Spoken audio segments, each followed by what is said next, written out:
A CEO is shocked to see a stranger nursing his daughter, but the truth is that she's something he never saw coming.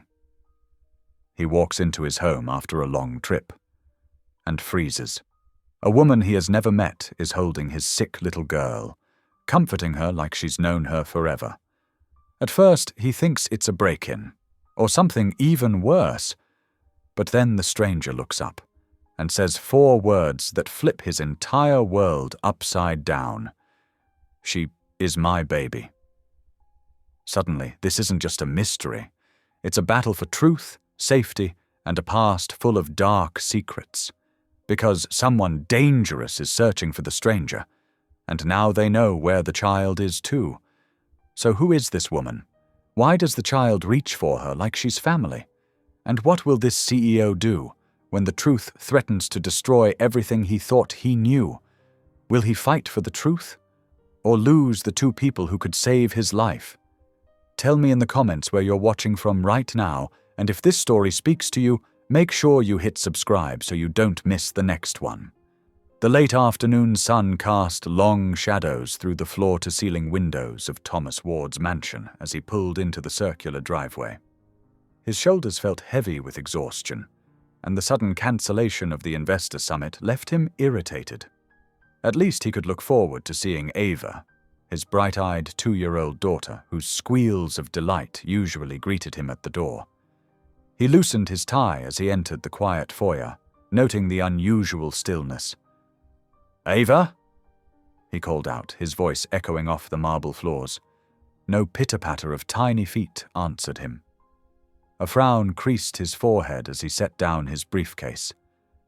That's when he heard it, soft humming floating down from the 2nd floor. The melody was unfamiliar, but soothing, coming from the direction of Ava's nursery. Thomas's heart rate quickened. Mrs. Peterson, Ava's nanny, never sang or hummed. Taking the stairs 2 at a time, he followed the sound. The nursery door stood slightly ajar, warm light spilling into the hallway. As he pushed it open, the scene before him stopped him cold in his tracks. A young black woman sat in the cushioned rocking chair by the window, cradling Ava against her chest. His daughter's usually rosy cheeks were flushed with fever, her dark curls damp with sweat. The stranger's arms held Ava with such natural grace, such inherent gentleness, that for a moment Thomas could only stare. The woman looked up, her deep brown eyes meeting his without surprise or guilt. There was something in her gaze, a quiet strength, a profound sadness, that made his fingers pause before reaching for his phone to call security. "Mr. Ward," she said softly, continuing to rock Ava. "I'm Amanda Brooks." Her voice was steady despite the tension evident in her shoulders. "Your daughter has a fever of 103.5 degrees. I found her alone, crying in her crib about an hour ago." Thomas's mind raced. Mrs. Peterson should have been here. Where was she? And how had this woman gotten past his security system? Yet he couldn't ignore how Ava seemed perfectly content in Amanda's arms, her small body relaxed despite the fever that clearly plagued her. "I've given her children's fever reducer and have been keeping her hydrated," Amanda continued, her hand moving in small circles on Ava's back. "She's starting to cool down now." Thomas took a step forward, his protective instincts warring with the obvious care this stranger was showing his daughter. "Who are you?" he demanded, though his voice came out softer than intended. "How did you get in here?" Amanda's eyes never left his face as she adjusted Ava's position slightly. His daughter made a small sound of protest, but then settled again, her tiny fingers curled into Amanda's simple blue blouse. The tenderness in that moment struck Thomas deeply, reminding him of something he couldn't quite place. "Mr. Ward," Amanda began, her voice trembling slightly for the first time. "What I'm about to tell you will be difficult to hear, but you need to know the truth about Ava." She took a deep breath, her arms tightening protectively around his daughter. and about how she came to be yours. Thomas felt his world tilt slightly. There was something in Amanda's expression, a mix of pain, determination, and what looked like love as she gazed down at Ava, that made his stomach clench. He moved closer, drawn by an inexplicable need to hear what this woman had to say, even as part of him wanted to snatch Ava away and call the police.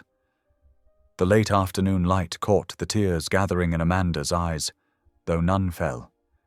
She looked down at Ava's sleeping face, then back at Thomas. The weight of unspoken words hung heavy in the air between them. "Please," he said, his voice rough with emotion he didn't quite understand. "Who are you?" Amanda's fingers gently smoothed Ava's damp curls. When she spoke again, her voice was barely above a whisper, but each word carried the force of a thunderclap in the quiet nursery. "I'm the woman whose baby was stolen from her 2 years ago. I'm the mother who was told her newborn died." She swallowed hard, her composure cracking slightly. "I'm Ava's biological mother." Thomas's legs felt unsteady beneath him as he sank into the cushioned window seat across from Amanda. Her words echoed in his mind, impossible yet delivered with such raw conviction that he couldn't simply dismiss them. "That's—" he began, then stopped, watching how Ava's small hand clutched Amanda's blouse. "That's not possible.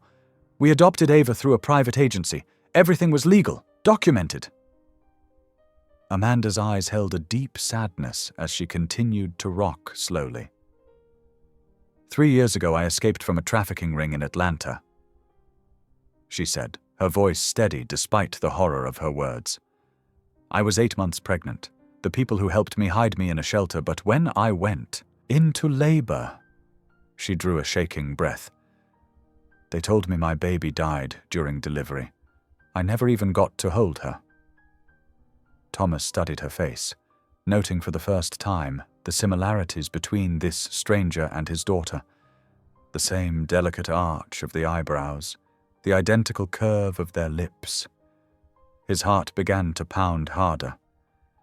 "I tried to move on with my life," Amanda continued.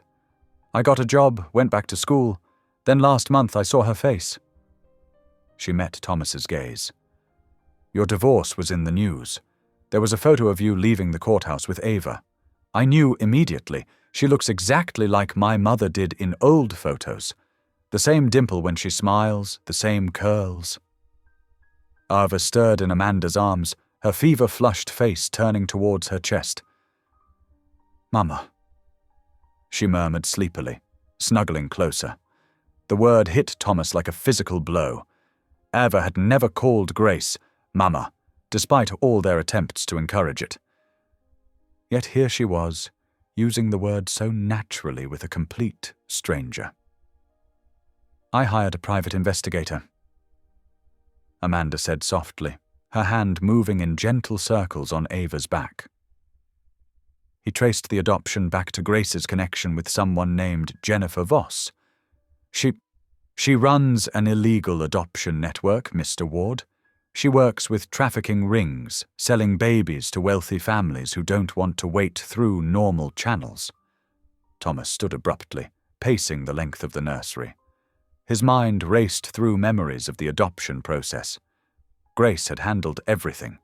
She'd come home one day, excited about a friend who knew of a pregnant woman wanting to give up her baby.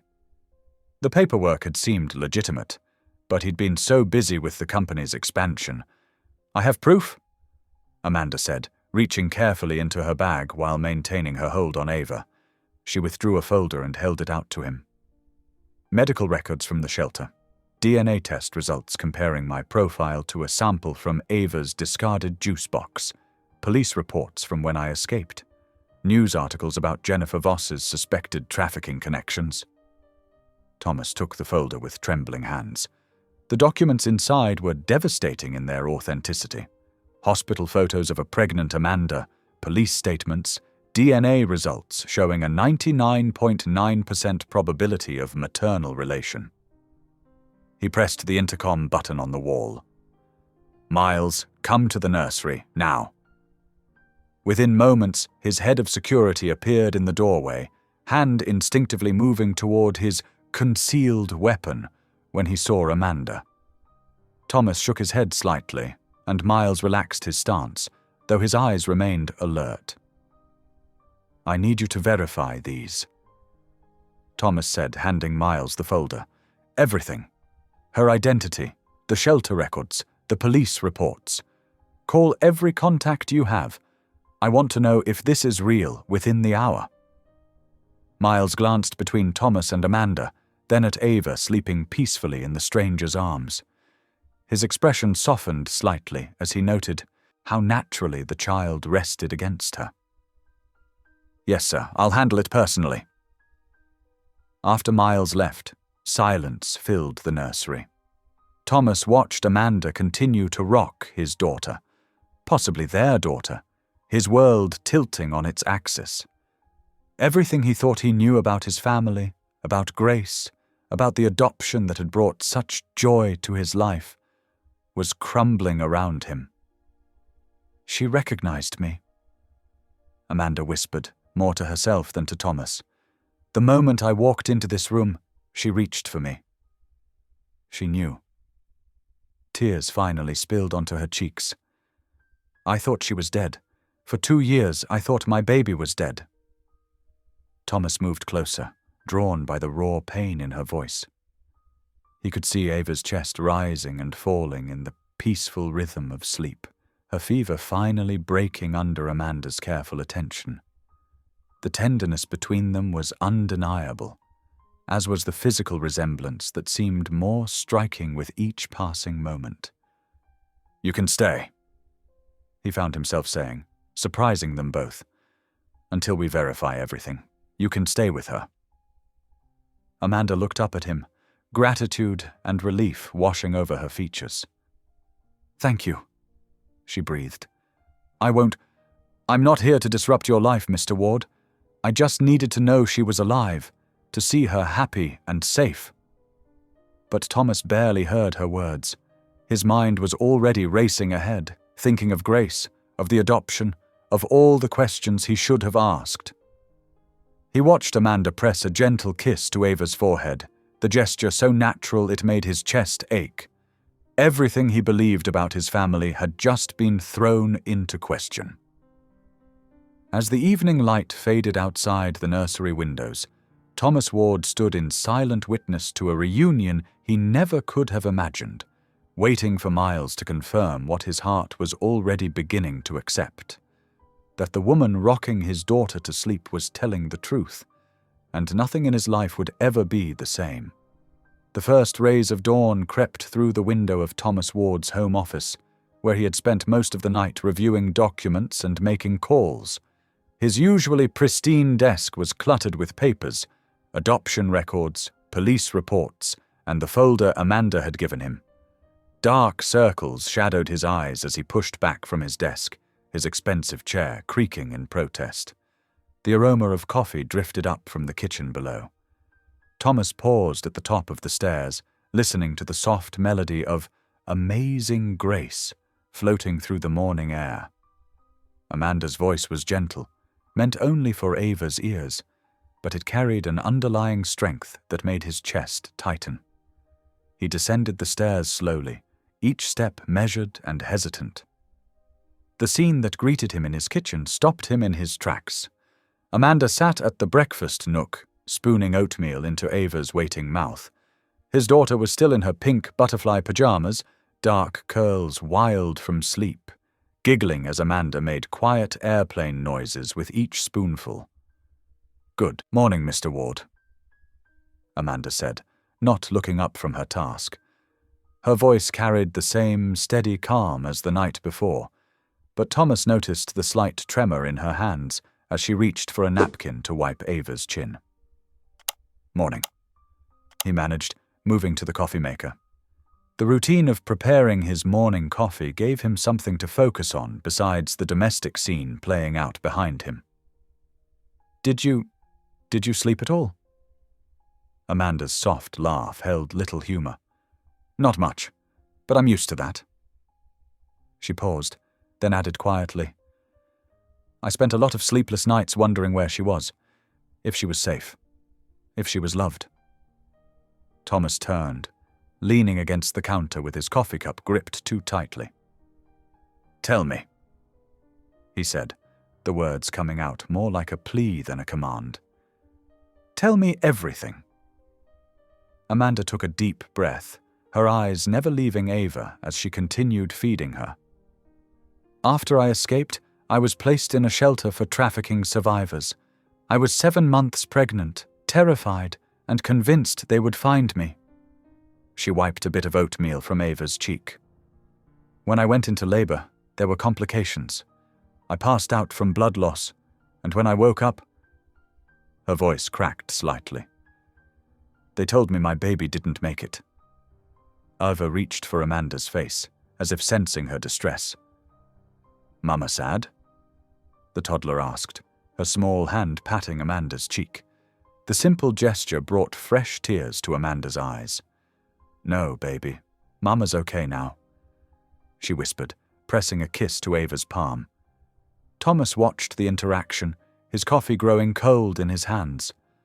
The love between them was undeniable, raw and pure in a way that made his throat tight. A woman named Sarah Martinez. She works with trafficking survivors. She helped me start investigating last year. Amanda continued, her voice stronger now. The hospital records didn't add up. There was no death certificate. The doctor listed on my delivery records didn't exist. She finally looked up at Thomas. Then 3 months ago, I saw the article about your divorce. There was a photo of you with Ava at a charity event.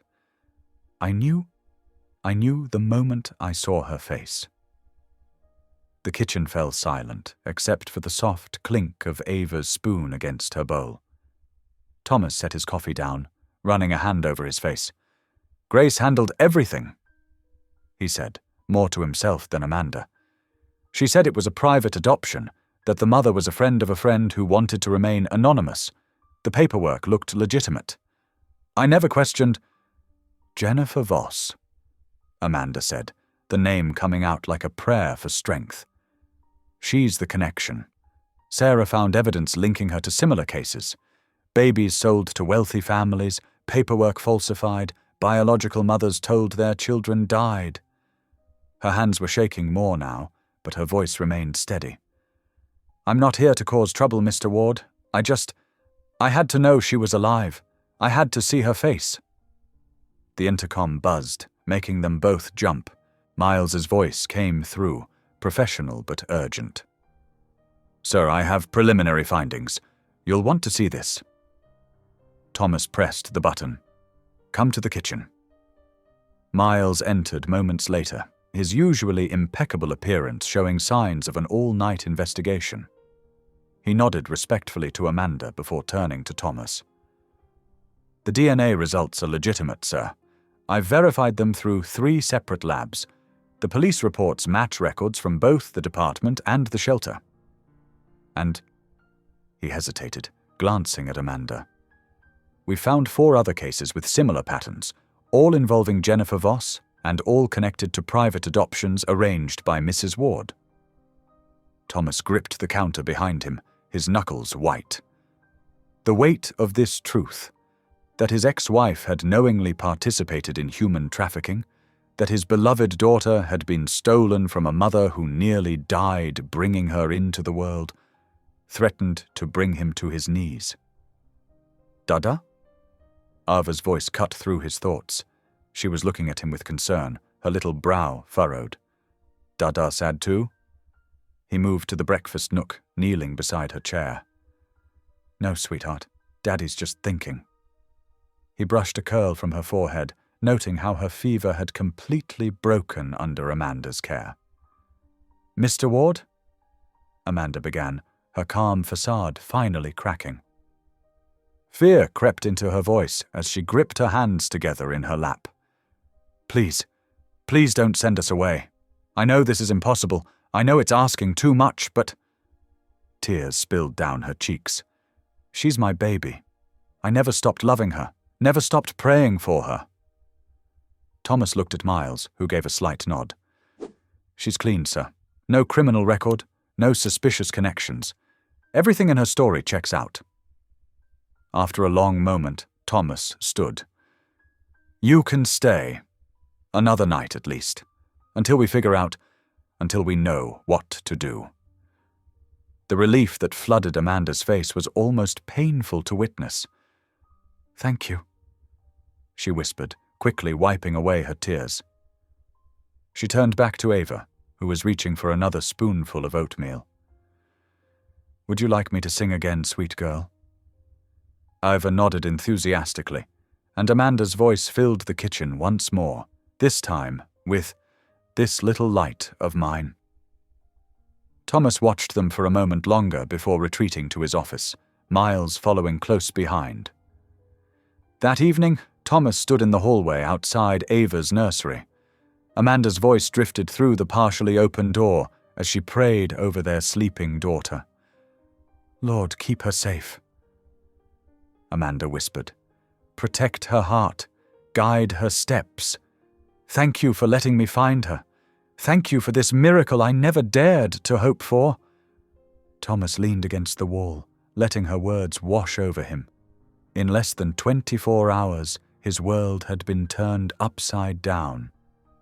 Yet listening to Amanda's prayer, filled with such genuine love and gratitude, he couldn't help but feel that maybe, just maybe, this impossible situation was exactly where they all needed to be.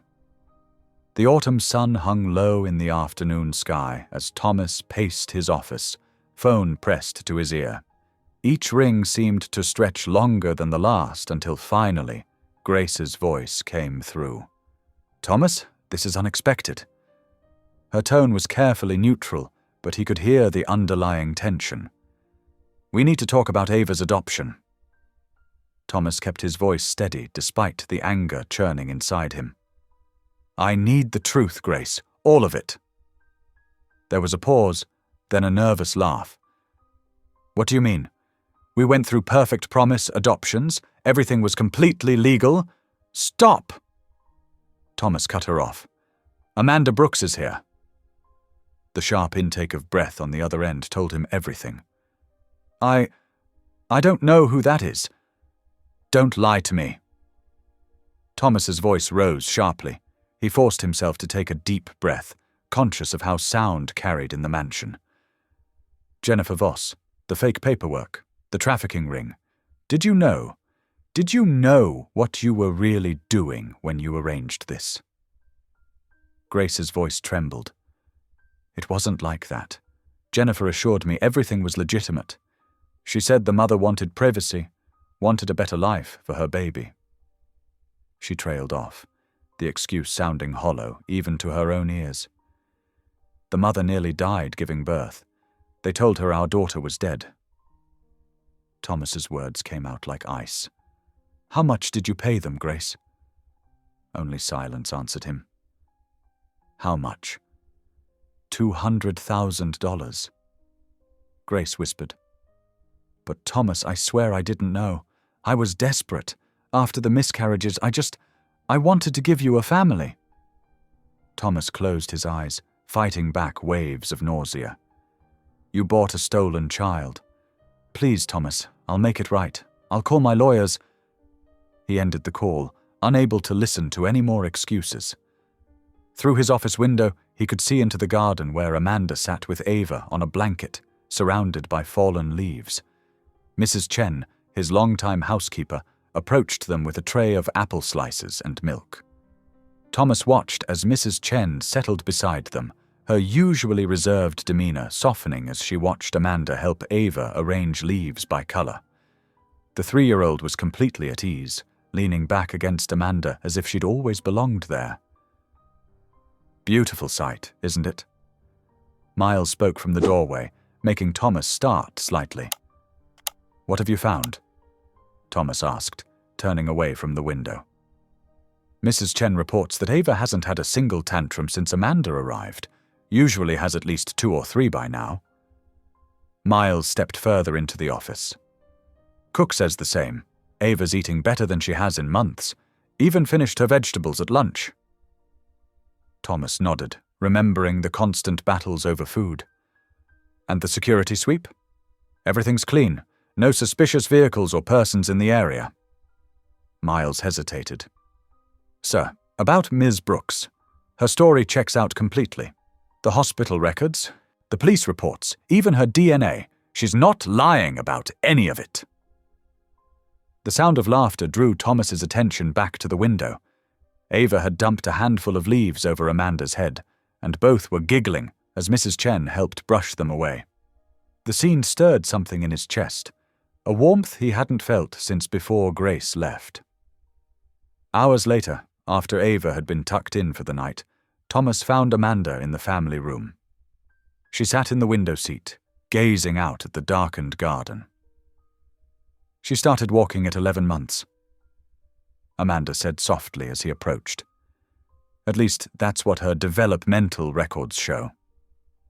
Thomas settled into a nearby armchair. 10.5, actually. She was so determined, kept pulling herself up on the coffee table until one day she just let go and took off. Amanda smiled, though her eyes glistened with tears. I used to imagine her first steps, her first words. I'd dream about them in the shelter, trying to picture what she might look like. She turned to face him. Thank you for taking such good care of her. Before Thomas could respond, a harsh electronic wail cut through the quiet house. The security alarms were screaming. Stay here, Thomas ordered, but Amanda was already on her feet, following him to the security room where Miles was reviewing the cameras. There. Miles pointed to one of the screens. A figure in dark clothing had just left something on the back porch before disappearing into the woods behind the property. Is it? Amanda's voice shook. Let's find out. Thomas led the way downstairs, Miles close behind them with his hand on his weapon. The note sat innocently on the welcome mat, weighted down by a small stone.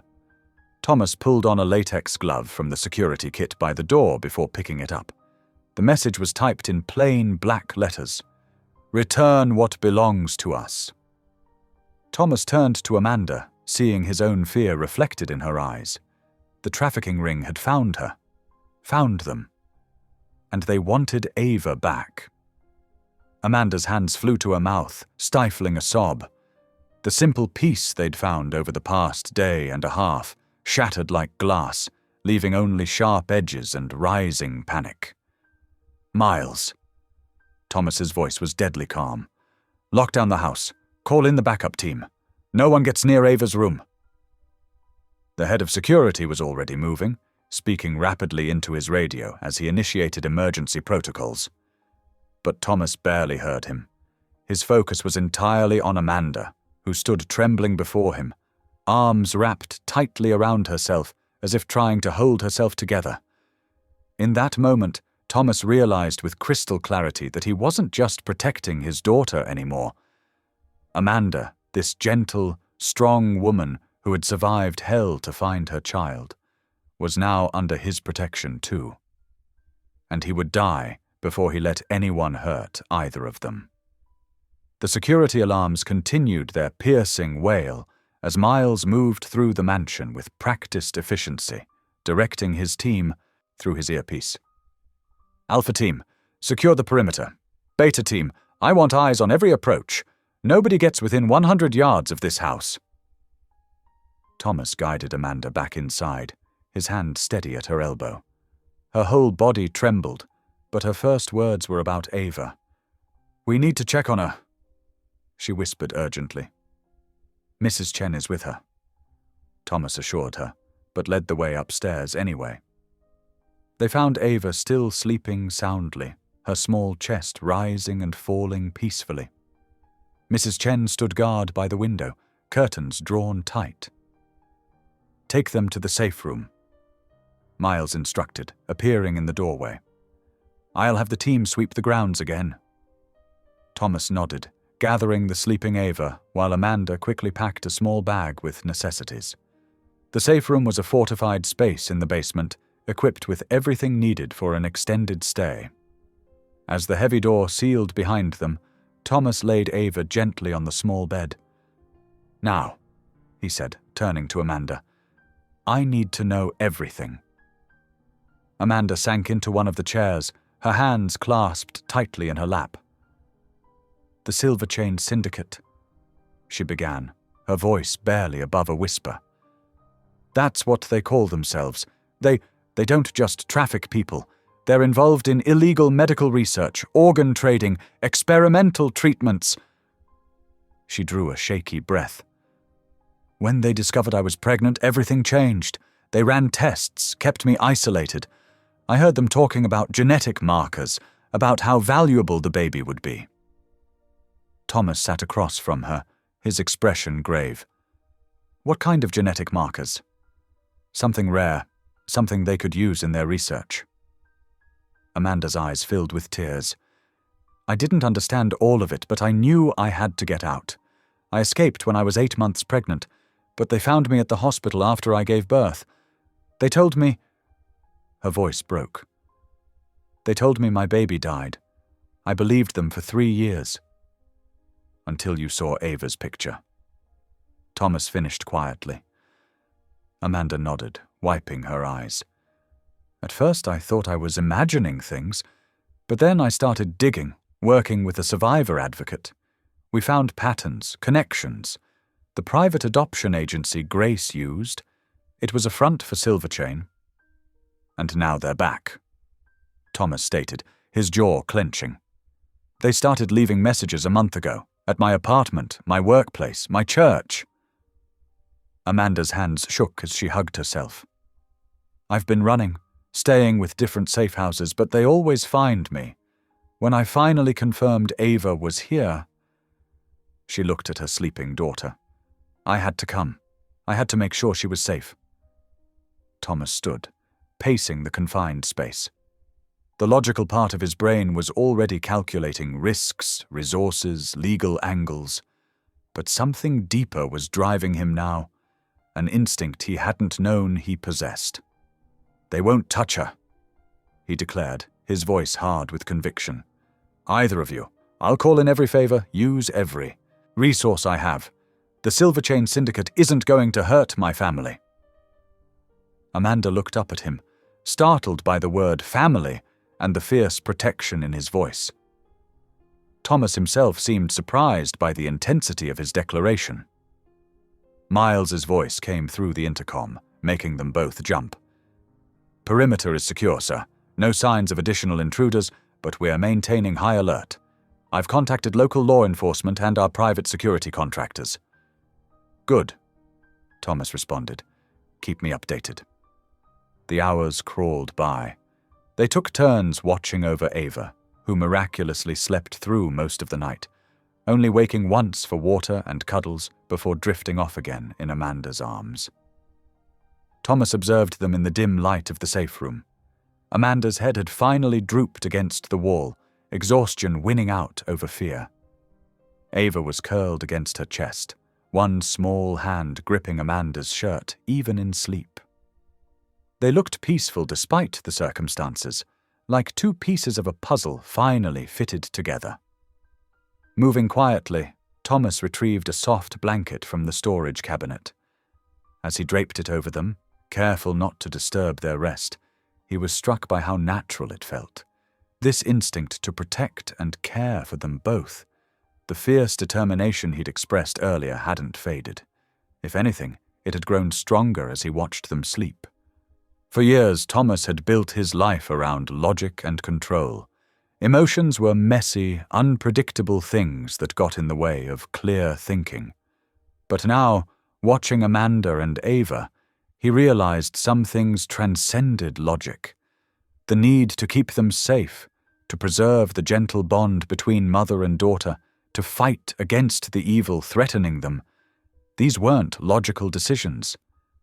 They came from somewhere deeper, somewhere he thought he'd locked away long ago. The first light of dawn began to filter through the narrow window near the ceiling. Amanda shifted slightly in her sleep, drawing Ava closer. Thomas adjusted the blanket around their shoulders, his touch gentle, protective. In the quiet of that moment, As morning crept into the safe room, he accepted what his heart had already decided. These two souls were now under his protection, and he would move heaven and earth to keep them safe. The morning sun cast long shadows across the mansion's marble floors as Thomas made his way to the kitchen. The events of the previous night still felt surreal, like a dream he couldn't quite shake. He found Amanda already there, carefully measuring coffee grounds while Ava sat in her high chair, contentedly munching on banana slices. "Good morning," Amanda said softly, her eyes tired but alert. She'd changed into fresh clothes that Thomas's housekeeper had provided, simple jeans and a powder blue sweater that made her look younger, more vulnerable. "Morning." Thomas cleared his throat. "I've spoken with Miles. We're implementing full security protocols. No one enters or leaves without clearance. You'll both stay here until we sort this out." Amanda nodded, relief visible in the slight drop of her shoulders. "Thank you. I know this isn't ideal. It's necessary," Thomas replied firmly. He watched as she poured 3 cups of coffee, automatically adding cream to his, something she must have noticed yesterday. The small gesture struck him, how quickly she picked up on details. The day settled into what would become their new routine. Thomas converted the library into a temporary office, conducting video meetings while keeping one eye on the security feeds. Through his open door, he could hear Ava's delighted squeals from the family room, where Amanda had created an impromptu storytime corner with cushions and blankets. During a break between calls, Thomas found himself drawn to observe them. Amanda sat cross-legged on the floor, reading The Very Hungry Caterpillar, with animated expressions that had Ava completely captivated. Mrs. Chen, the housekeeper who had worked for Thomas for 5 years and rarely showed emotion, stood nearby with a tender smile as she folded laundry. "She has such a way with children," Mrs. Chen commented quietly when she noticed Thomas. "This morning, she helped me calm my grandson over FaceTime when he was having a tantrum. Just started singing this sweet little song, and before you know it, he was giggling." Thomas nodded, noting how Amanda's entire being seemed to light up when she made Ava laugh. It was so different from Grace's careful, distant parenting style. Throughout the day, small moments caught his attention. Amanda saying grace before Ava's lunch, her eyes closed in genuine prayer. The gentle way she thanked the security staff, remembering each of their names. How she organized Ava's toys while singing hymns under her breath, her voice carrying peace even in their tense situation. By late afternoon, Thomas had to admit that the mansion felt different. Warmer somehow, despite the heavy security presence. He found himself lingering in common areas, his laptop forgotten, as he watched Amanda and Ava build block towers or draw pictures with chunky crayons. "Dinner will be ready in 20 minutes, Mrs. Chen announced, poking her head into the family room where they had all gravitated. The savory smell of pot roast filled the air. "Thank you," Amanda smiled. "Ava, should we clean up these crayons before dinner?" "No, clean," Ava declared, but she was already helping Amanda gather the crayons, their teamwork clearly a familiar dance, despite knowing each other only 2 days. Thomas felt something shift in his chest watching them. The scene was so domestic, so natural. Amanda caught his eye and offered a small smile, which he found himself returning before he could think better of it. At the dinner table, Amanda cut Ava's food into perfect bite-sized pieces while maintaining a steady stream of conversation that kept the toddler engaged. "The green beans are having a party with the carrots," she explained seriously, arranging the vegetables into a smiley face that made Ava giggle. "More party!" Ava demanded, bouncing in her booster seat. Amanda's face lit up with mischief. She began to sing, her voice sweet and clear. 5 little peas in a pea pod pressed, 1 grew, 2 grew, and so did all the rest. She accompanied each number with a little bounce that had Ava shrieking with laughter. Thomas found himself transfixed. The simple joy on both their faces pierced something in him he'd thought long buried. When was the last time he'd heard such uninhibited happiness in this house? When was the last time he'd felt this kind of peace? The lullaby shifted into another song about dancing vegetables, and Ava's giggles grew more intense. Even the security guard by the door was fighting a smile. Thomas realized he was grinning too, his food forgotten as he watched them. Amanda caught his eye again, and this time her smile held something more. Gratitude, perhaps, or understanding. In that moment, Thomas recognized a startling truth. He trusted her, not just with Ava, though that trust was profound enough to shake him. He trusted her presence in his home, her gentle influence on his staff, her quiet strength in the face of danger. It was illogical, this trust in someone he'd known for barely 48 hours, someone whose appearance had upended his entire world.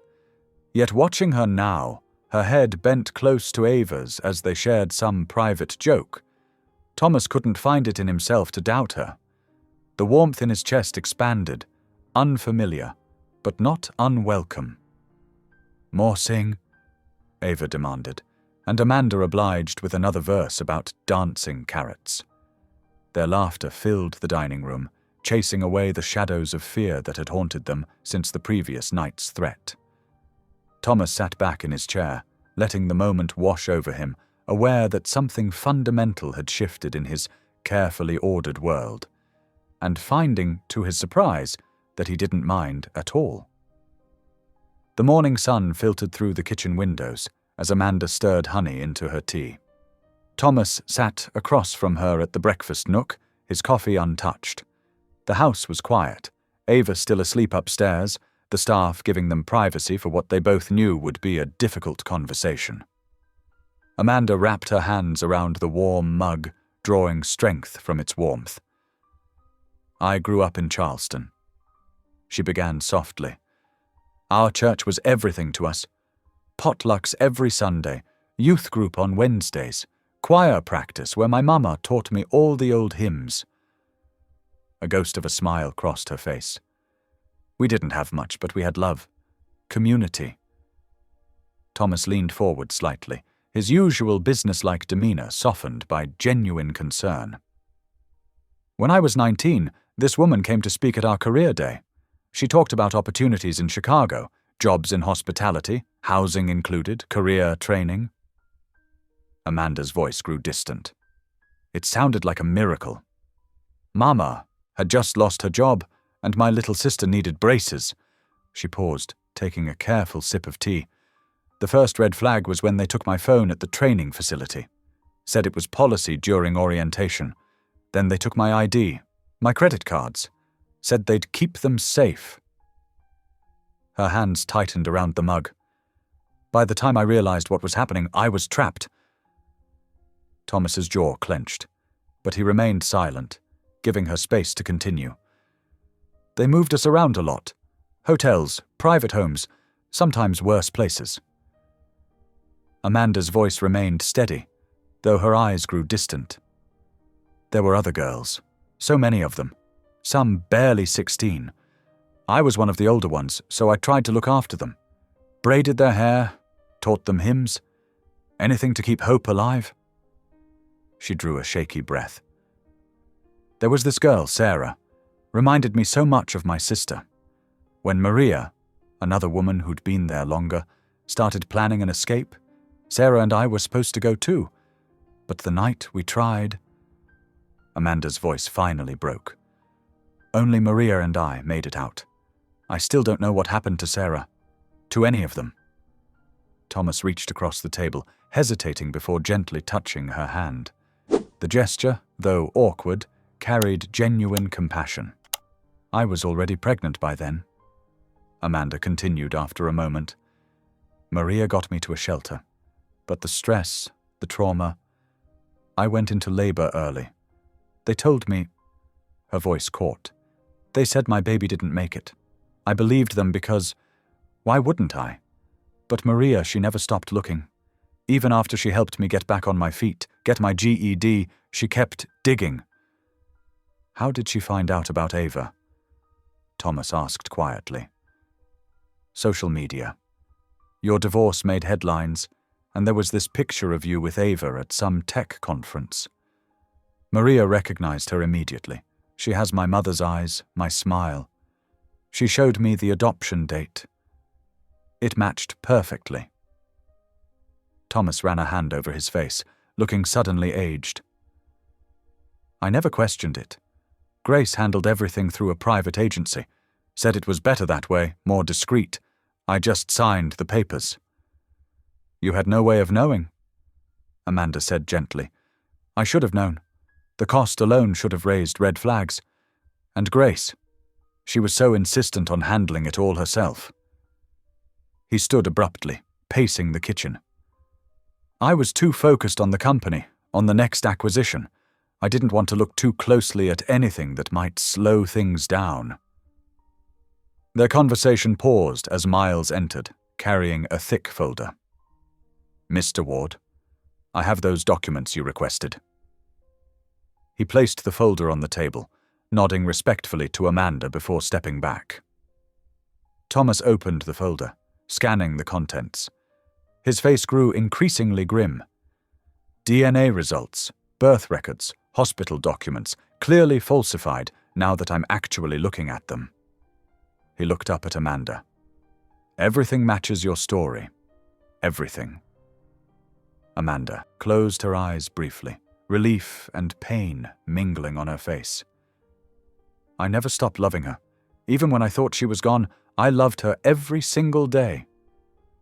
From upstairs came the sound of Ava waking, her cheerful babbling carrying through the baby monitor. Amanda wiped her eyes, composing herself with practiced grace. I'll get her, Thomas said suddenly. Take whatever time you need. The day passed in a blur of quiet activity. Thomas cancelled his meetings, working from home again. Amanda spent the morning with Ava in the garden, their laughter drifting through the open windows as they chased butterflies and picked dandelions. As evening approached, Thomas found himself in the kitchen, surprising Mrs. Chen by asking to help with dinner preparations. I'd like to set the table, he said, for all of us. The dining room looked different with 3 places set. Ava's booster seat between Thomas and Amanda. It felt right, somehow. Natural. Thank you for including me, Amanda said softly as they settled into their seats. This is your place too, Thomas replied, surprising himself with how much he meant it. Dinner was simple: roast chicken, mashed potatoes, green beans that Ava actually ate when Amanda pretended they were tiny trees for her dolls to climb. The conversation flowed easier than Thomas expected, touching on safer topics: Ava's current favorite books, Amanda's talent for baking, the garden she hoped to plant someday. After dinner, they gathered in the family room for Ava's bedtime story. Amanda sat in the oversized armchair, Ava curled trustingly in her lap as she read "Good Night, Moon," with different voices for each page. Thomas watched from his usual spot by the fireplace, struck by how peaceful everything felt. Halfway through the second reading, Ava's eyes began to droop. By the 3rd page, she was sound asleep, one hand curled in Amanda's sweater, the other clutching her stuffed elephant. Amanda continued reading in a whisper, her fingers gently stroking Ava's curls. The sight stirred something profound in Thomas's chest. Not just the tender scene before him, but the quiet strength of the woman who had endured so much, yet still had such capacity for love. The last rays of sunset painted the room in soft gold as Amanda finished the story, though Ava was long asleep. The peaceful silence that followed felt like a prayer, like grace, like healing beginning to take root in all their wounded places. The morning dawned bright and crisp, sunlight streaming through the mansion's tall windows. Thomas sat in his home office, reviewing security reports while occasionally glancing at the baby monitor, where he could hear Amanda singing to Ava during their morning routine. The peaceful moment shattered when Mrs. Chen knocked urgently at his door. "Mr. Ward, Mrs. Ward, I mean, Ms. Grace is here. She's quite insistent about seeing you." Thomas's jaw tightened. "Where is she?" "In the front parlor, sir. She walked right past me, before I could stop her." Making his way downstairs, Thomas heard Grace's voice before he saw her. Sharp, demanding, with that edge of hysteria he remembered from their final months together. "I need to speak with Thomas immediately," Grace was saying to Miles, who stood firmly blocking her path to the main staircase. She wore an expensive cream-colored suit that screamed of careful image management, her blonde hair perfectly styled despite the early hour. "Grace," Thomas said coldly, "what are you doing here?" She spun toward him, relief flashing across her face. "Thomas, thank God. We need to talk, privately." At that moment, Amanda appeared at the top of the stairs with Ava in her arms. The toddler was wearing her favorite purple dinosaur pajamas, curls still mussed from sleep. Grace's face went stark white. "Who is that?" she demanded, though something in her expression suggested she already knew. "Why is she holding my daughter?" "Your daughter?" Amanda's voice was quiet but clear, her arms tightening protectively around Ava. "You mean the baby you bought through illegal channels? I don't know what you're talking about." Grace's voice shook. "Thomas, who is this woman?" "This is Amanda Brooks," Thomas said firmly. "Ava's biological mother." Grace swayed slightly, grabbing the banister for support. "You don't understand," she whispered. "I did what I had to do. My office. Now." Thomas's voice left no room for argument. He glanced at Amanda, who gave him a small nod of understanding before carrying Ava toward the kitchen.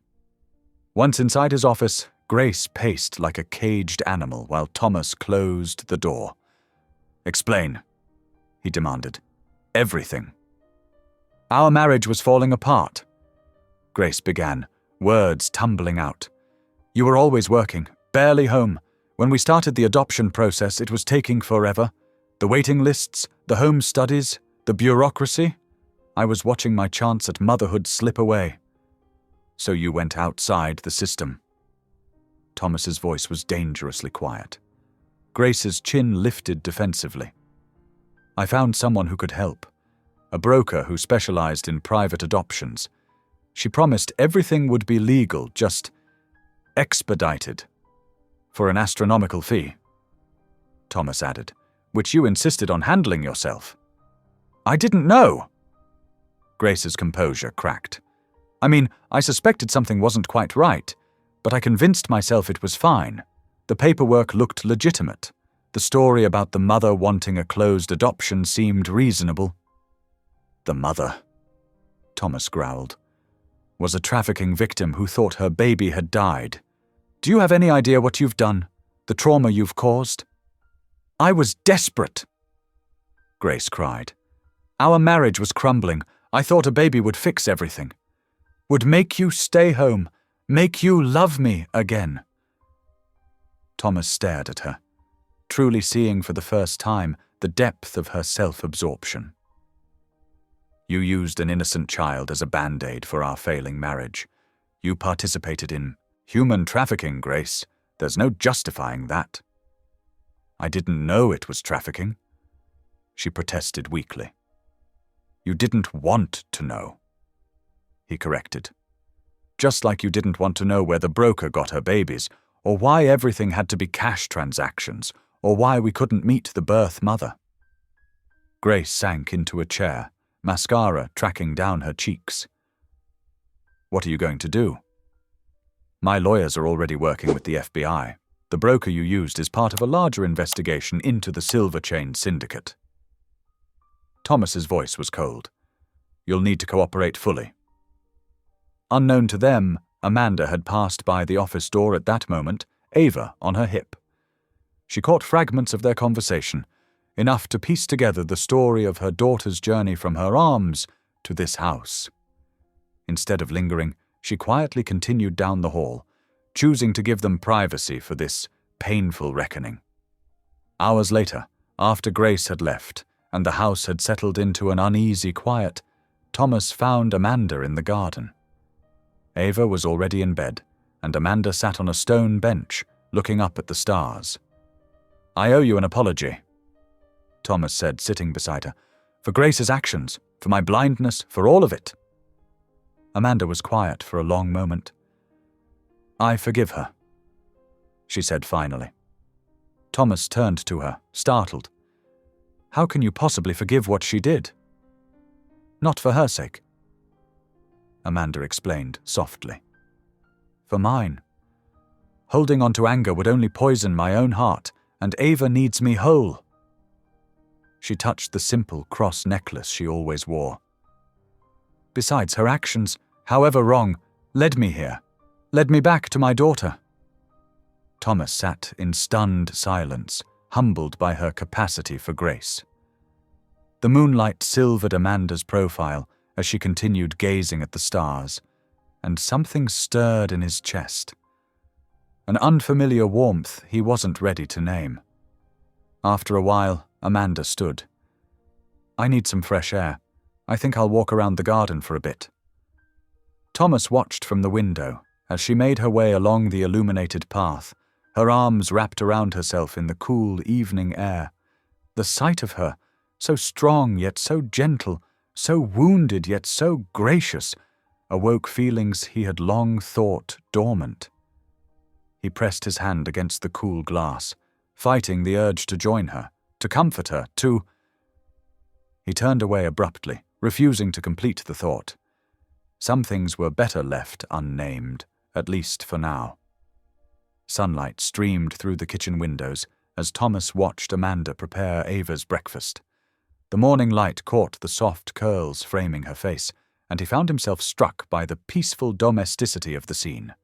After a sleepless night wrestling with his thoughts, he had come to a decision that both terrified and excited him.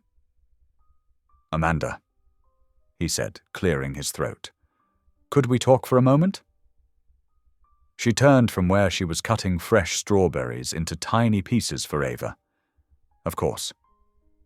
Thomas gestured to the breakfast nook, and they sat down, Ava contentedly playing with her stuffed bunny in her high chair.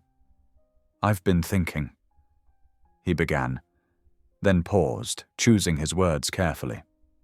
"These past few days, watching you with Ava, it's clear how much she needs you, and not just for safety from the syndicate."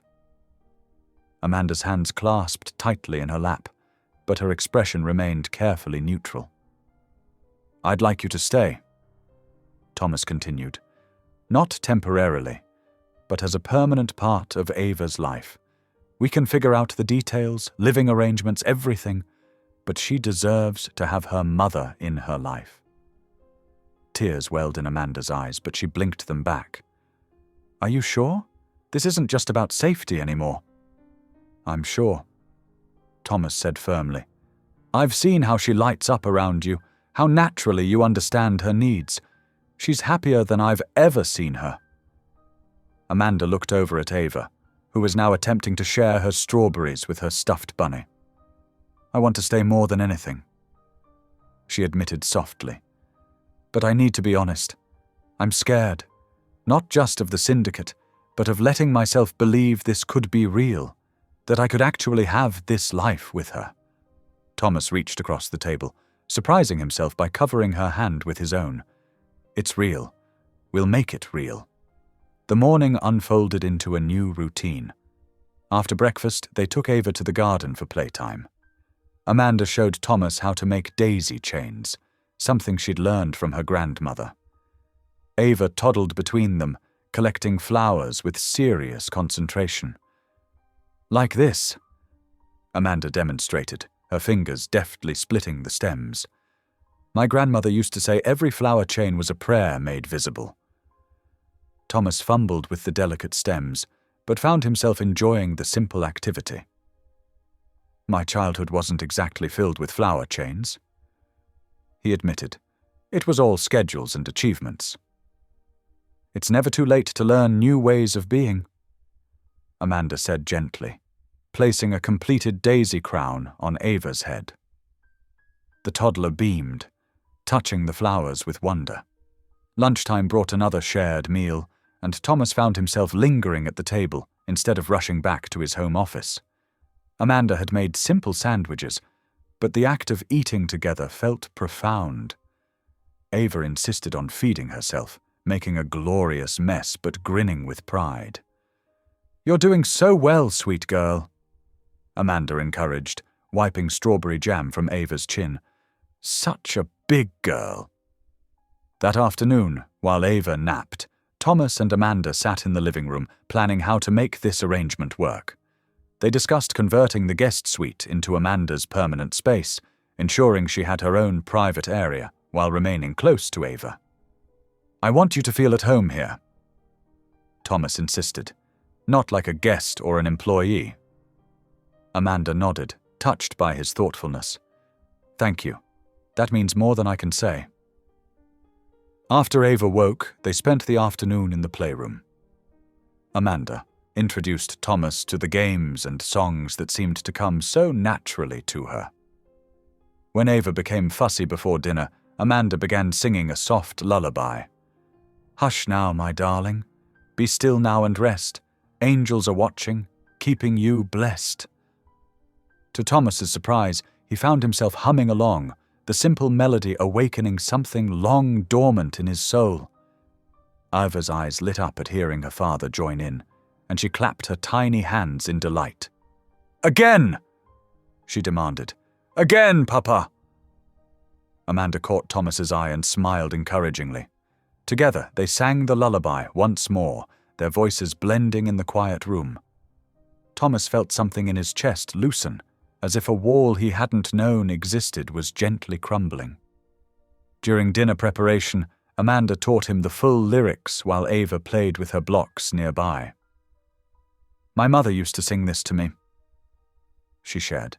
"It always made me feel safe, no matter what was happening."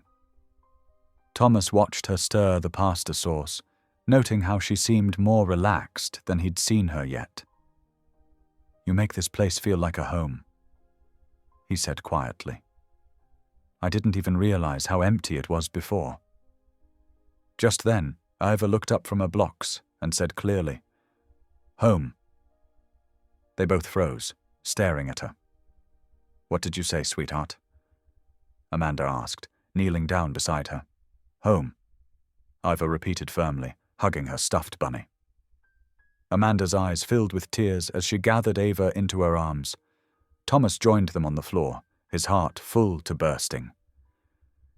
"Yes, baby girl," he whispered. "This is home."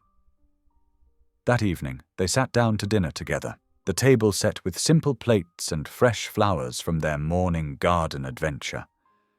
Ava sat between them in her high chair, babbling happily and occasionally repeating her new word. Amanda had prepared a simple meal of pasta and salad, but to Thomas it felt like the most satisfying dinner he'd had in years. The soft glow of the setting sun filled the dining room with warm light as they ate together, sharing small stories and gentle laughter.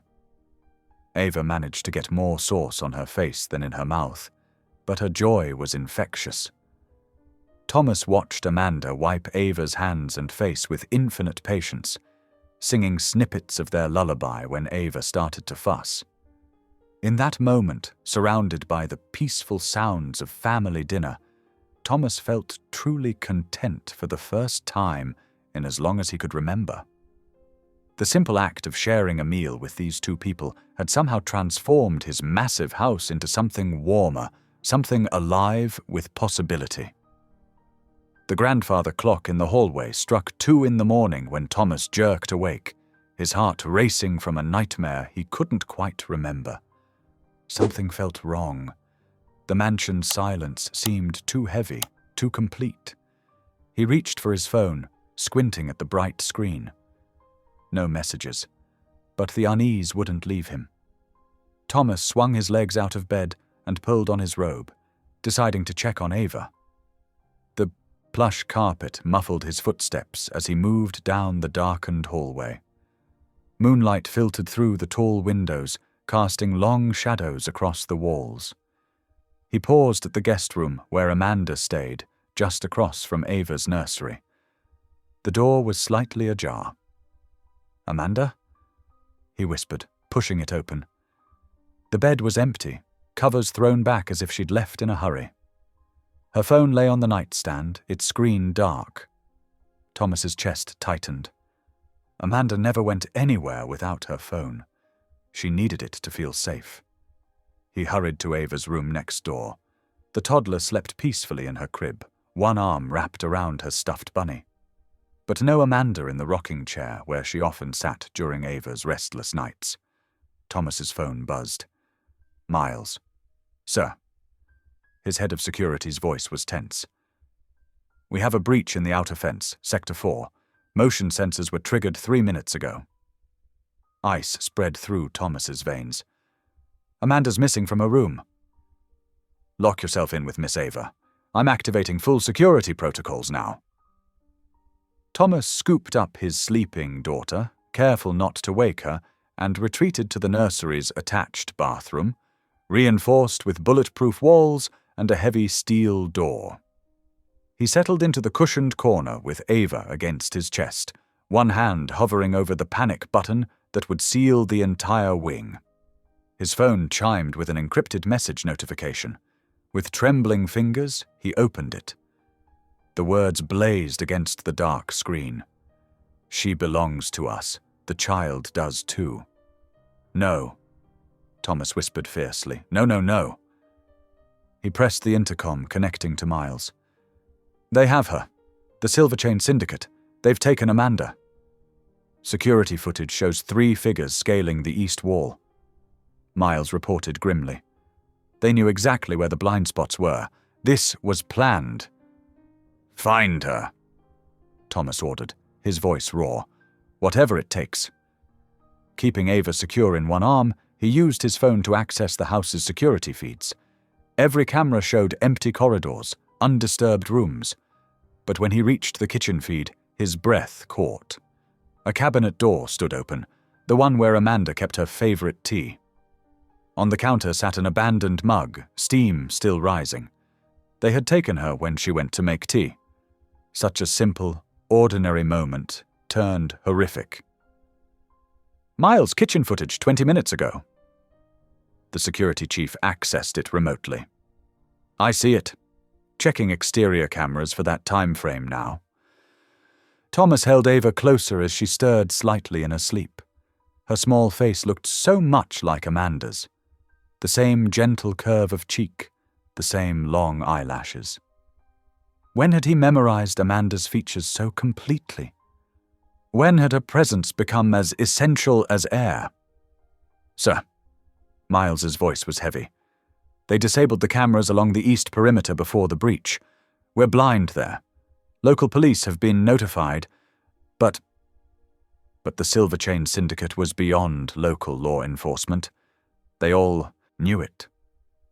Dawn began to paint the sky in pale greys and pinks.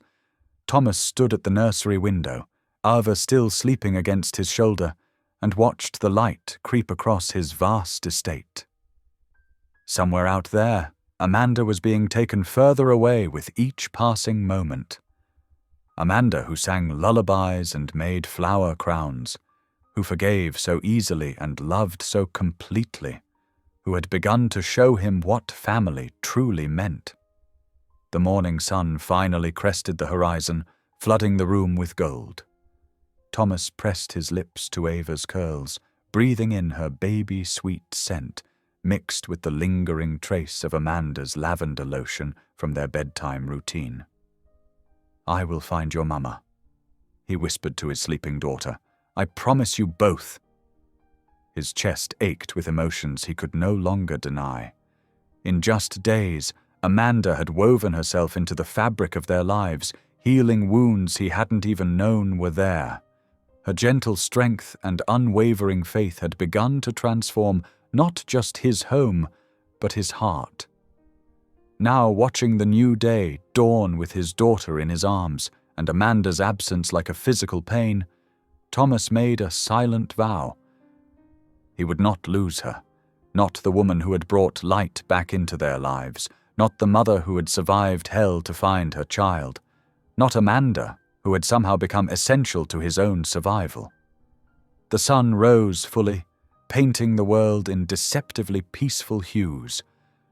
But Thomas stood vigil, his jaw set and his heart hardening with determination. They would find her.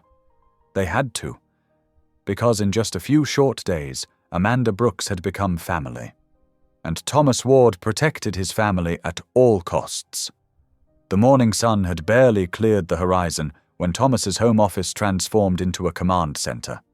Dozens of screens flickered with data, maps, and surveillance footage.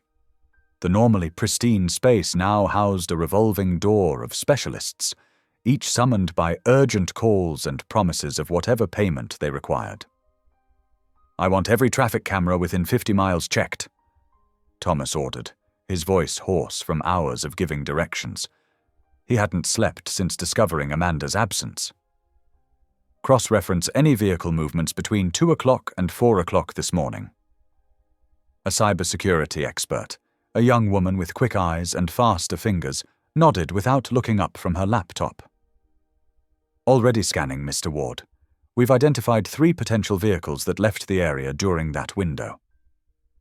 Across the room, Miles coordinated with former military contacts, his phone seemingly glued to his ear. "The plate numbers are being run now. Yes, through both official and unofficial channels." Thomas pressed his palms against his desk, trying to steady himself. The coffee in his cup had long gone cold, untouched. He couldn't drink it. The scent reminded him too much of peaceful mornings with Amanda, watching her add honey to her tea, while Ava babbled in her high chair. A private investigator approached, tablet in hand. "Sir, we've compiled profiles on known Silver Chain operatives in the region. Their pattern suggests they maintain safe houses within 4 hours of major cities." "Map them all," Thomas commanded. "I want satellite imagery of every location, current and historical." The investigator hesitated. "Mr. Ward, you should know. These people, they're extremely dangerous. They've managed to stay ahead of federal authorities for years." Thomas's eyes hardened. "They have Amanda. I don't care how dangerous they are." The morning stretched into afternoon. Thomas moved between screens and reports, analyzing every detail. His tech background proved useful. He spotted patterns in data others might miss. But it wasn't enough. It wasn't fast enough. At 3 o'clock, Ava's nanny brought her to the office door. "She's been asking for her mama," the nanny said softly. Thomas's heart clenched. He walked over and lifted Ava into his arms, breathing in her sweet baby scent. "Hey, princess," he whispered. "Mama sing?" Ava asked, her big brown eyes, so like Amanda's, looking around hopefully. "Mama will sing to you soon," Thomas promised, his voice thick. "Very soon." He carried Ava to her nursery, needing a moment away from the frantic activity downstairs. The room still held traces of Amanda's presence, a hair tie on the changing table, a cardigan draped over the rocking chair, a children's Bible on the nightstand. Thomas sat in the rocker, holding Ava close.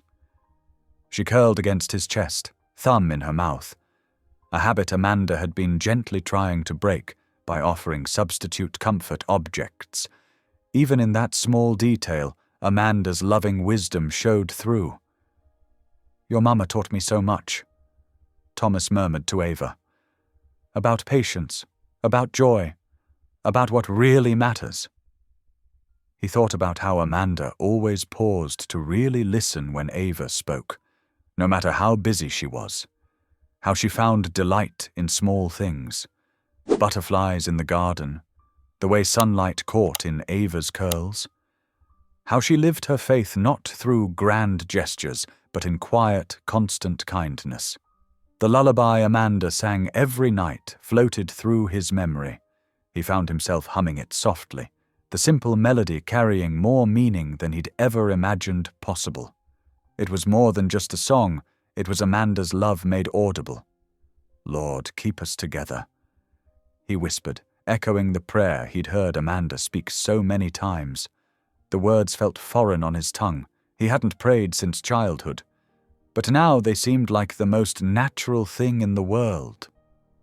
Ivor drifted to sleep in his arms, one tiny hand clutching his shirt. Thomas held her, watching the afternoon light shift across the nursery floor. How had Amanda changed them so completely in such a short time? She'd walked into their lives, and suddenly everything was different. Warmer, fuller, more alive. His phone vibrated. Miles. "Sir." His head of security's voice was urgent. "We've got something. The vehicle that left your estate headed north on Route 37. We've tracked it to a warehouse district that matches known silver chain operations patterns."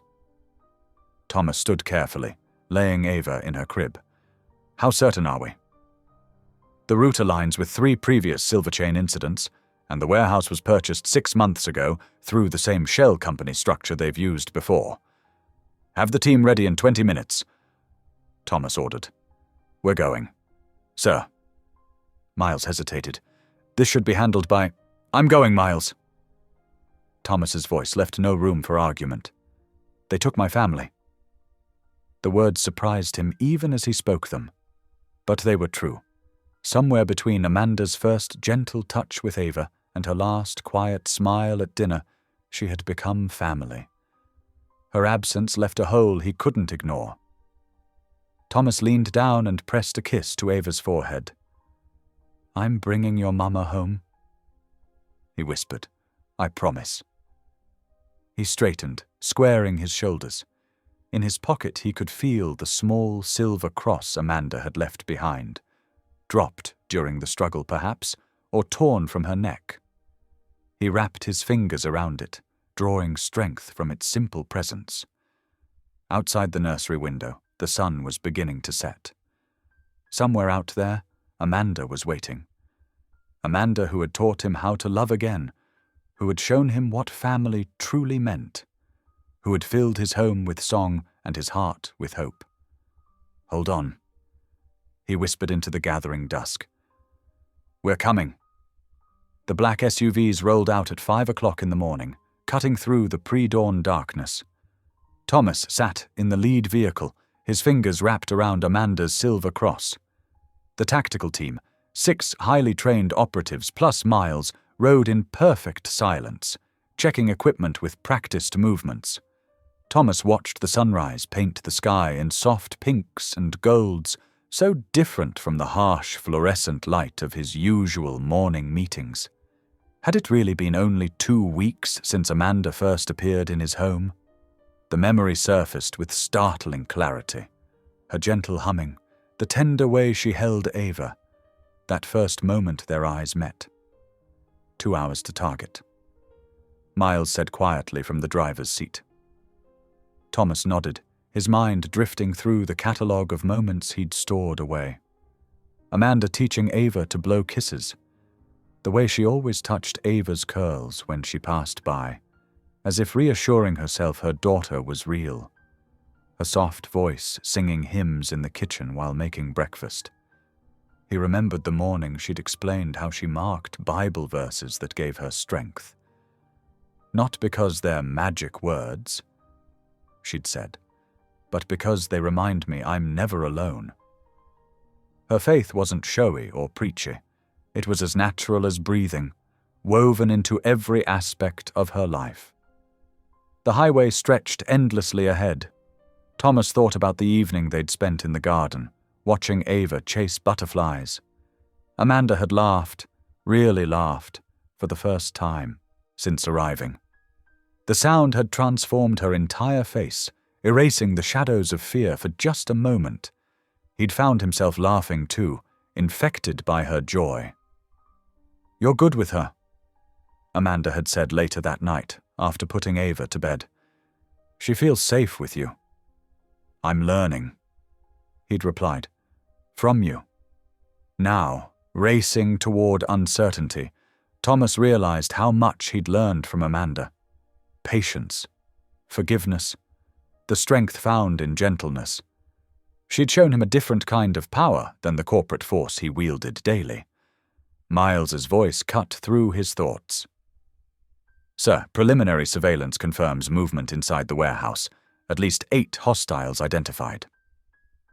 Thomas straightened, pushing memories aside. "Show me." Inside the warehouse, Amanda knelt on the cold concrete floor. Her wrists were bound behind her, the rope cutting into her skin, but her head was held high. "The Lord is my shepherd," she whispered, drawing strength from the familiar words. "I shall not want." The warehouse was vast, filled with shipping containers and industrial equipment. Amanda had caught glimpses of medical supplies being moved, evidence of the syndicate's dark trade. But her thoughts remained fixed on Ava, safe in her bed miles away. "Please protect her, Lord," Amanda prayed. "Keep her safe. And Thomas—" She paused, surprised by the way her heart squeezed at his name. "Guide him. Give him wisdom." A door clanged somewhere in the building. Amanda tensed, but continued her silent prayers. She thought of Thomas's face when he watched Ava play, the way tenderness softened his stern features.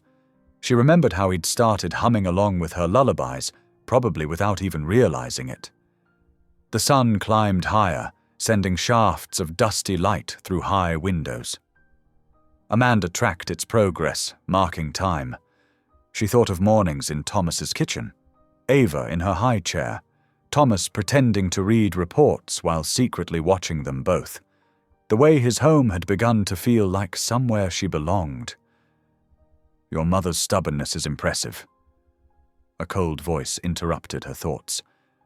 Amanda recognized Jensen, one of the syndicate's leaders. "But it won't matter soon. The child will be ours again." Amanda met his eyes steadily. "She was never yours. She's a child of God." Jensen laughed harshly. "Still clinging to faith after everything." "Especially after everything," Amanda replied quietly.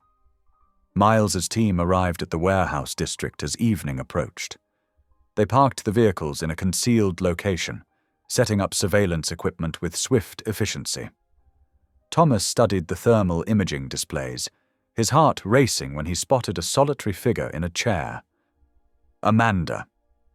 Entry points identified," Miles reported. "We have clear shots at the east and west doors. Minimal security visible, but likely armed. We'll move at nightfall." "I'm going in with you," Thomas said. Miles frowned. "Sir, with all due respect, this isn't a discussion." Thomas checked the tactical vest they'd given him. "She's in there because of me. Because I failed to protect her." "Boss," Miles said quietly, "she's in there because evil people do evil things. But we're going to get her out."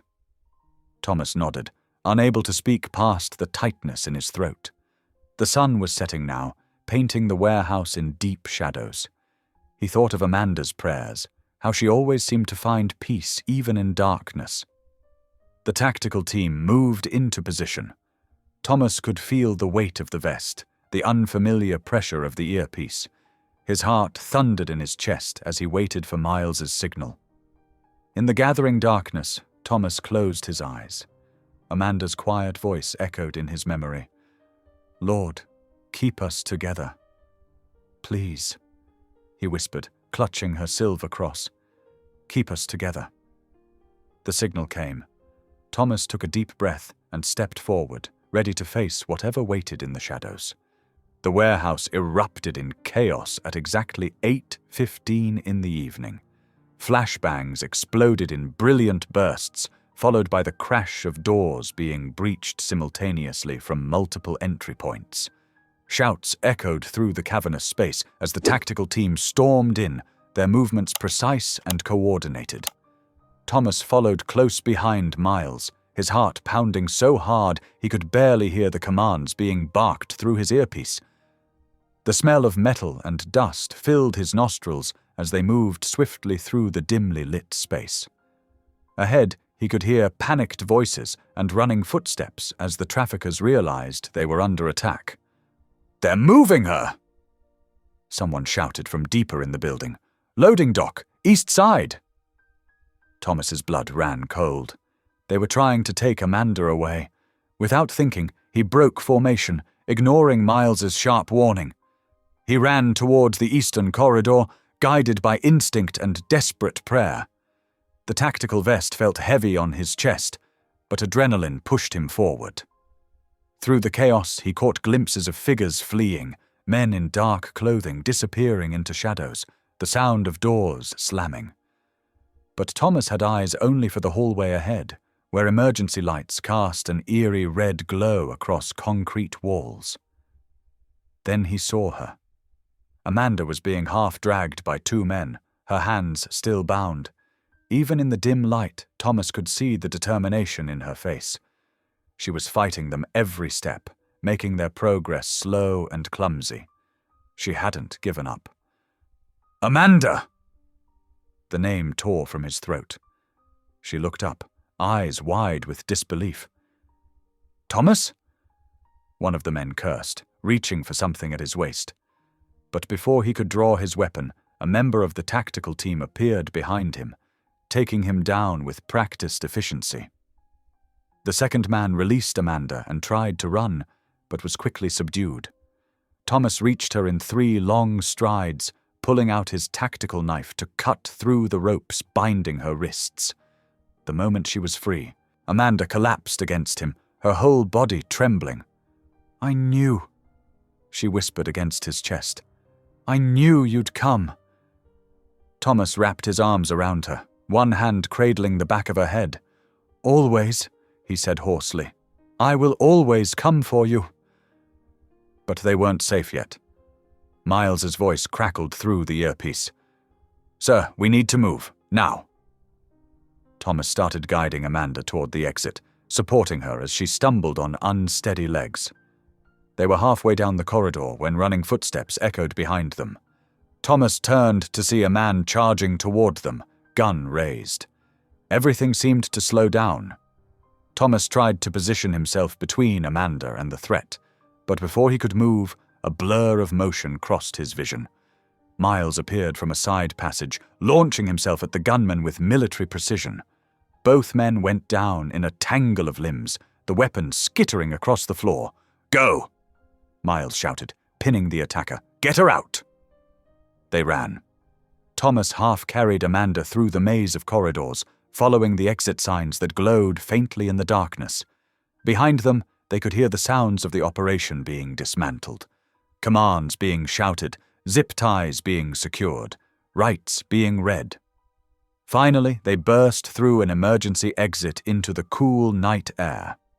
The parking lot was filled with tactical vehicles and approaching police cars, their lights painting everything in rotating red and blue.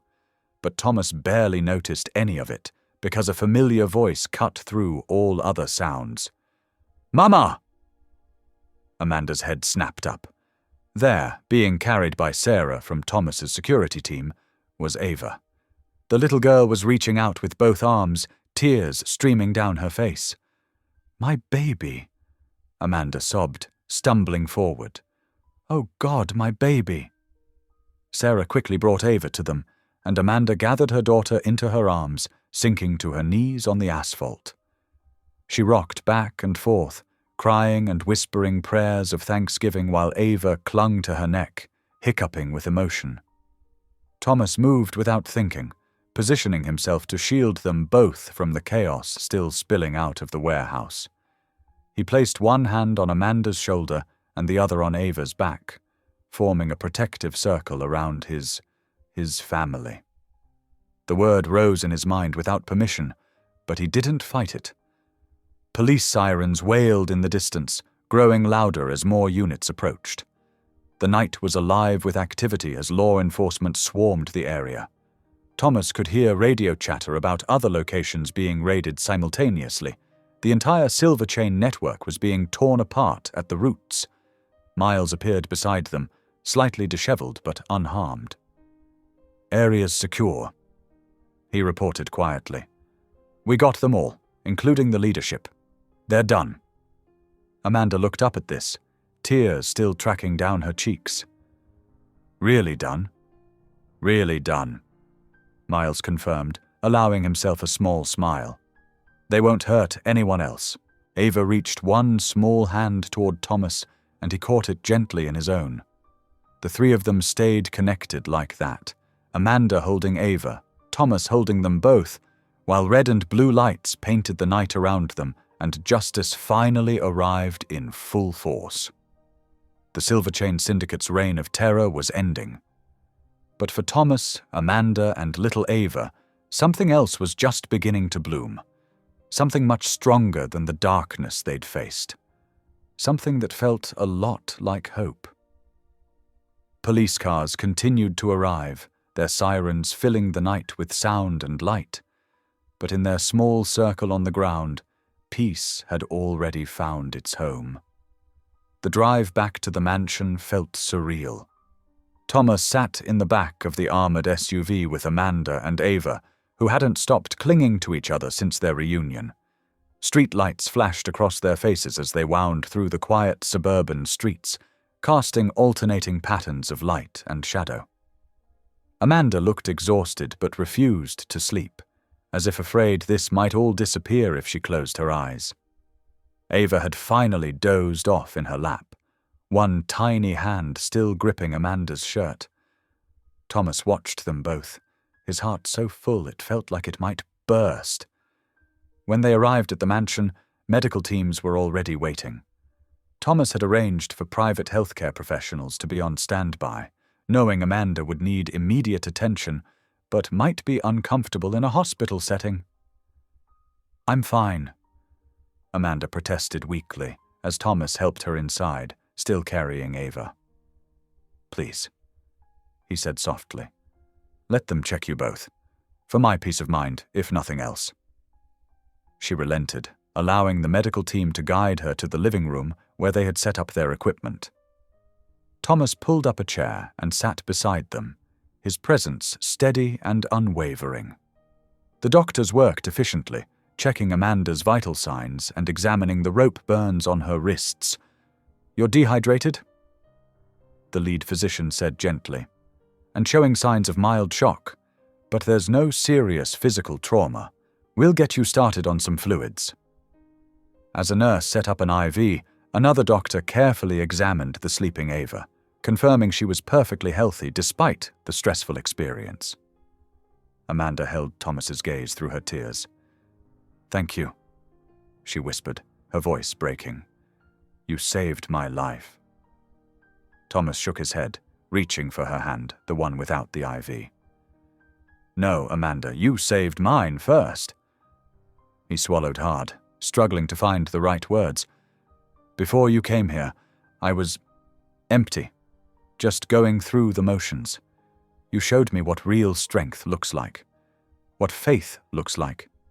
You restored my humanity." Amanda's eyes filled with fresh tears, but before she could respond, Ava stirred and whimpered in her sleep. Amanda immediately began humming their special lullaby, and Thomas found himself joining in quietly, their voices blending in the peaceful darkness of the room. The next 2 days passed in a blur of activity. Law enforcement officials came and went, conducting interviews and providing updates. The Silver Chain Syndicate was being dismantled piece by piece, with dozens of arrests across multiple states. Amanda's testimony would help ensure the organization never hurt another person again. Thomas arranged for additional security measures, more cameras, enhanced perimeter monitoring, and a dedicated team of protection specialists who maintained a constant presence around the mansion. He wasn't taking any chances, even though police assured them the threat had been neutralized. Life inside the mansion slowly began finding its new rhythm. Amanda moved from the guest room to a larger suite closer to Ava's nursery. The staff, who had grown to love her even in the short time she'd been there, welcomed her back with warm hugs and home-cooked meals. Thomas worked from home, unwilling to leave them even though he knew they were safe. He found himself seeking out their company throughout the day, joining them for lunch in the garden, sitting with them while Ava played with her toys, listening to Amanda read bedtime stories in her gentle voice. But something had shifted inside him, and Thomas struggled to make sense of these new feelings. He caught himself watching Amanda when she wasn't looking, noticing the way sunlight caught her hair, the sound of her laugh when Ava did something silly, the quiet grace with which she moved through their lives. Was she just grateful for his protection? Did she see him as nothing more than Ava's adoptive father, a necessary part of their daughter's life? The questions tormented him, but he kept them buried deep, afraid of disturbing the delicate peace they'd found. On the evening of the second day, Thomas stood in the doorway of Ava's nursery, watching Amanda rock their daughter to sleep. The room was bathed in the soft glow of a nightlight, and Amanda was singing that familiar lullaby, her voice sweet and low. He must have made some small sound because Amanda looked up and smiled, gesturing for him to come closer. Thomas moved quietly across the room, standing beside the rocking chair as Ava's breathing deepened into sleep. "She's so peaceful," Amanda whispered, "like the last few days never happened."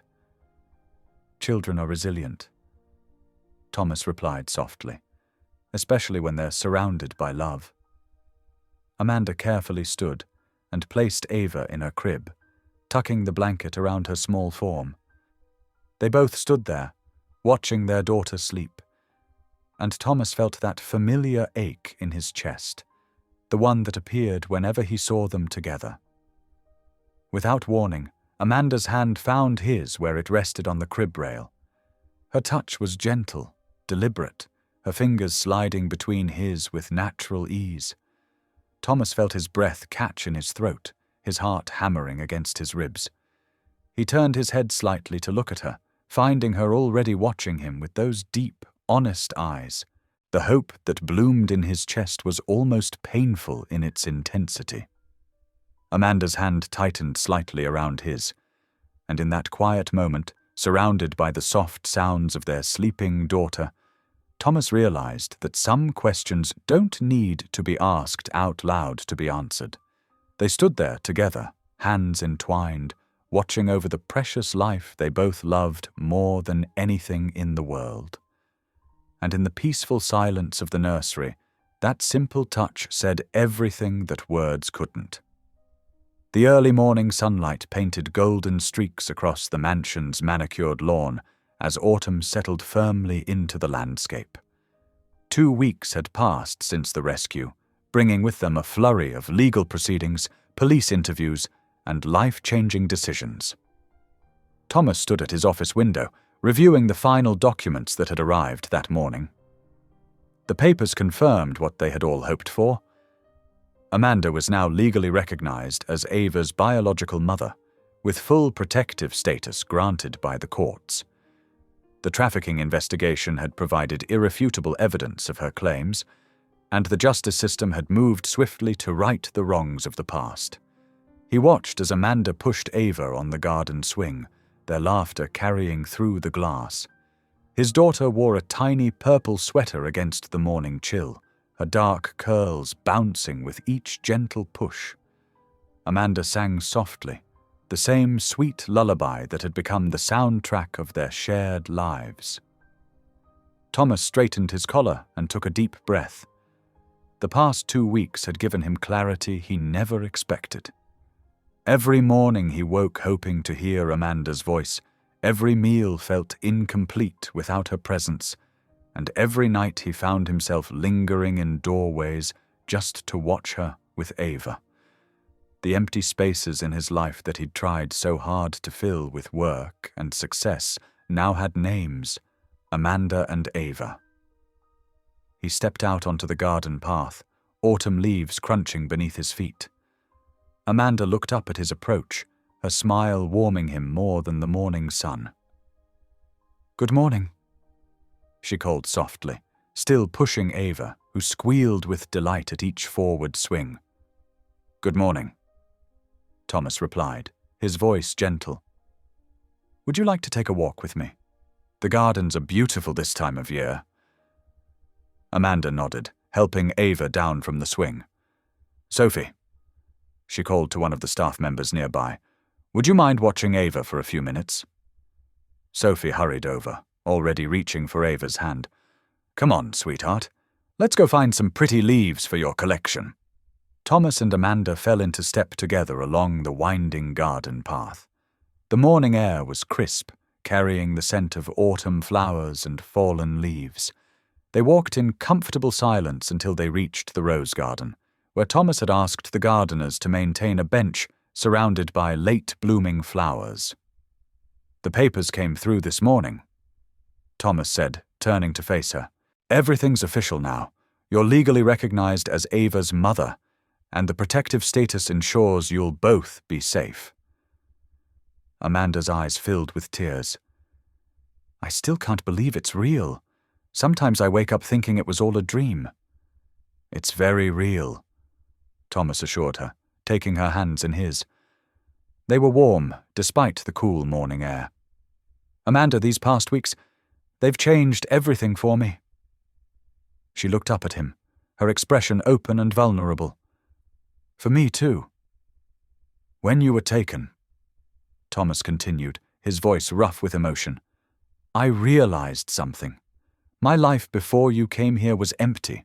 I thought I had everything figured out, success, status, a perfectly ordered world. But I was wrong. You showed me what really matters." Amanda's hands trembled in his. "Thomas, you brought light into our home. Not just for Ava, but for me too.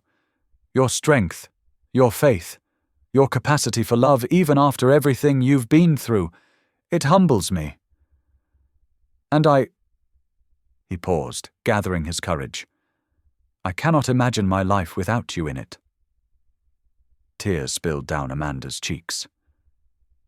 "I never thought I could have this," she whispered. "After everything that happened, I believed I didn't deserve joy or love or family. I was just trying to survive." Thomas reached up to wipe away her tears with gentle fingers. "You deserve everything, Amanda.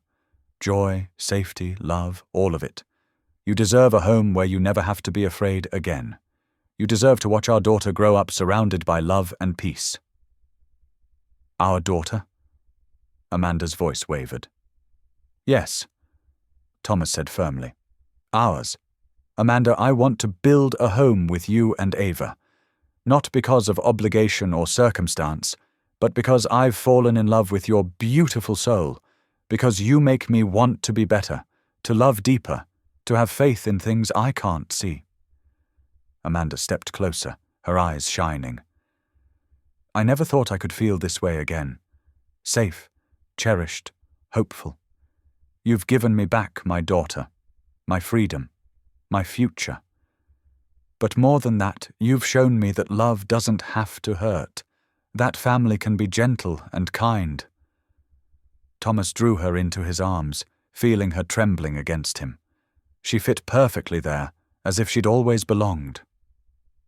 Amanda's arms wrapped around his waist, her tears dampening his shirt, but her smile pressed against his chest told him they were happy tears. "We'll figure everything out together," he promised, holding her close. "One day at a time." They stood there in the morning light, surrounded by roses and autumn leaves, no longer bound by the fears that had shaped their past. In that embrace, they found something neither had dared to hope for: the promise of tomorrow, the safety of home, and the healing power of love freely given and received. Through the garden, they could hear Ava's delighted laughter as she played with Sophie, a sound that now held the promise of countless joyful mornings to come. Their little girl would grow up knowing only love, protected by the strength of their unity and wrapped in the warmth of their combined devotion. 3 months passed like a gentle stream, each day bringing new moments of joy and healing to the Ward estate. The morning of their foundation's first major fundraiser dawned clear and bright, with autumn sunlight streaming through the mansion's tall windows. Amanda stood before the mirror in her room, smoothing her navy blue dress with trembling hands. The note cards containing her speech sat on the dresser, though she had memorized every word. Each line spoke of hope rising from darkness, of healing found in unexpected places. Down the hall she could hear Thomas's deep voice, mixing with Ava's giggles. "Hold still, Princess. Let Daddy fix this ribbon." Amanda smiled, remembering how different things had been just months ago. Now their days flowed with a peaceful rhythm. Morning prayers, shared meals, evening walks in the garden. The foundation work filled their afternoons, giving purpose to their pain and hope to others trapped in darkness. She found Thomas in Ava's room, kneeling before their daughter. His usually stern expression had softened into pure adoration as he adjusted the white satin ribbon in Ava's hair. The little girl's dress matched the ribbon, making her look like a tiny angel. "Mama!" Ava called out, twirling to show off her outfit. "Pretty. So pretty," Amanda agreed, bending to kiss her daughter's forehead. "Just like you." Thomas stood, his eyes warm as he took in Amanda's appearance. "You look beautiful," he said softly. "Are you ready for today?" "As ready as I'll ever be," she replied, touching the silver cross at her neck, a gift from Thomas when they launched the foundation. The mansion gradually filled with guests throughout the morning: business leaders, survivors' advocates, law enforcement officials, and community members. The great room hummed with conversation as Amanda prepared to share her story. When she stepped up to the podium, Thomas stood nearby with Ava in his arms, their presence giving her strength. Amanda's voice carried clear and strong as she spoke of her journey from captivity to freedom, from despair to hope, from loss to love. 3 years ago, I thought I had lost everything," she said, meeting the eyes of her audience. "But God had other plans.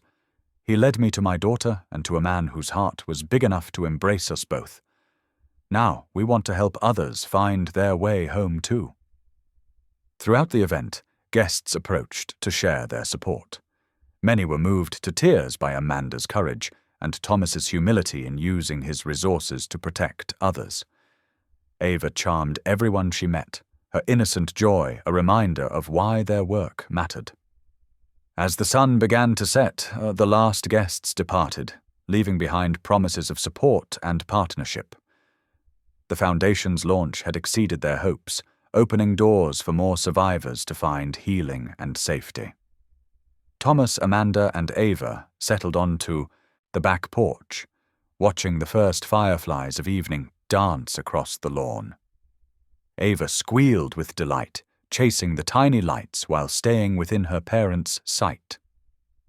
"Careful, sweetheart," Amanda called out, smiling as their daughter giggled and jumped. Thomas wrapped his arm around Amanda's shoulders, drawing her close. "Do you remember that first morning?" he asked quietly. "When I found you in the nursery?" Amanda nodded, leaning into his embrace. "I was so scared, but I knew I had to stay. Ava needed me." "I needed you too," Thomas admitted. "I just didn't know it yet. That was the day God began rebuilding my life piece by piece, through you, through Ava, through this work we're doing together." They watched as Ava tired herself out chasing fireflies, her white dress glowing in the twilight. She toddled back to them, climbing into Amanda's lap with a contented sigh. Amanda pressed her face into Ava's curls, breathing in the sweet scent of her daughter. "We're finally home," she whispered, resting her head on Thomas's shoulder. The three of them sat together in the growing darkness, their little family wrapped in perfect peace. The fireflies continued their dance, like stars come down to earth, while crickets sang their evening song. Here, in this moment, they were anchored by love, strengthened by faith, and blessed with a future full of purpose. Thank you for being here. If something in this story stayed with you, I'd love to see you again. Subscribe, and tomorrow I'll bring you another story crafted with heart.